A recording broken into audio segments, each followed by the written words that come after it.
Kyra from KyraWilliamsFitness.com, and this is Marissa Oxenford from Redemption Physical Therapy, and today we are going to talk about plantar fasciitis.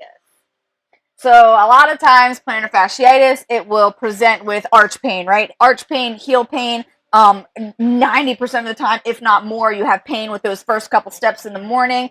What are the causes of plantar fasciitis? There's a number of causes, and that's where you kind of need to see a clinician or a physical therapist to kind of tease out what the actual issue may be. It could be ankle stiffness. It could be the wrong shoes that you're wearing. It could be ankle weakness, foot weakness. There's so many different things. But here are a couple exercises that you can start to put into your program if you are having some heel and arch pain.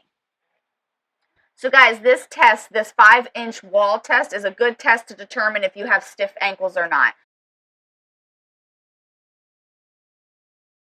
So what you'll do is you'll stand next to a wall, and you'll either use a friend's hand or your own hand. You're going to use a hand and a thumb from the wall. You're going to position your toes right up against that, wherever that is. Now, from here, keeping your foot nice and flat on the ground, you're going to drive your knee towards the wall. You should be able to get within like one finger, if not all the way to the wall. Good.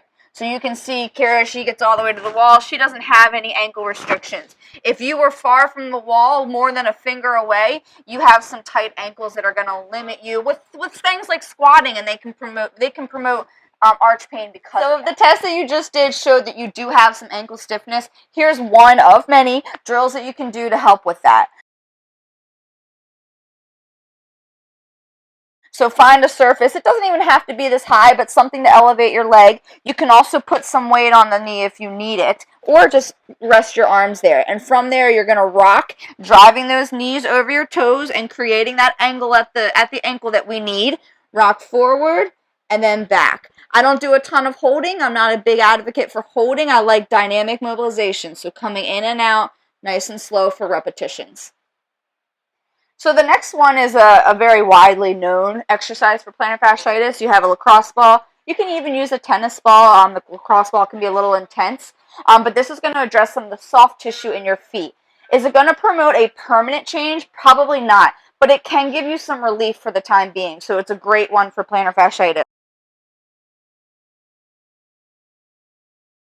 You just take the lacrosse ball, you put it right on your arch, and you're going to roll from the heel portion to the ball of your foot. You can go in circles. You can put as much weight on it as you want, or you can just go back and forth. If you find a tender spot, you can kind of hang out and just release that tissue.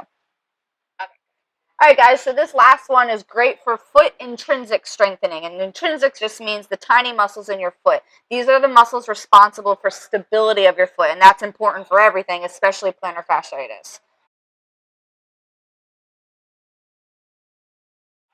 So the first one, this is called short foot or arch doming. So you're thinking of literally shortening the foot and creating an arch.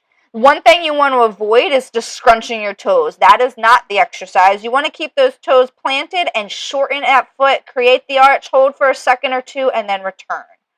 That's one. The other one is called toe yoga, and this is good for trying to isolate the toes and use them one at a time. It's very challenging. So first one you're going to do is literally try to push all your 4 toes down to the ground while lifting your big toe. Okay? Again, you're going to be performing repetitions of this. The other one is keeping that big toe down and lifting those other toes. So you can see by trying to isolate these, we're using all these tiny muscles in the foot, promoting stability and also promoting control of these muscles. All right, guys, so those are a couple exercises that you can use if you're having that plantar fasciitis pain, that arch pain, that heel pain. If you've tried these out and you're not quite getting relief, we might have to dig a little bit deeper. So feel free to go to my website at redemptionphysicaltherapy.com, schedule a consult with me, and let's figure out what's going on.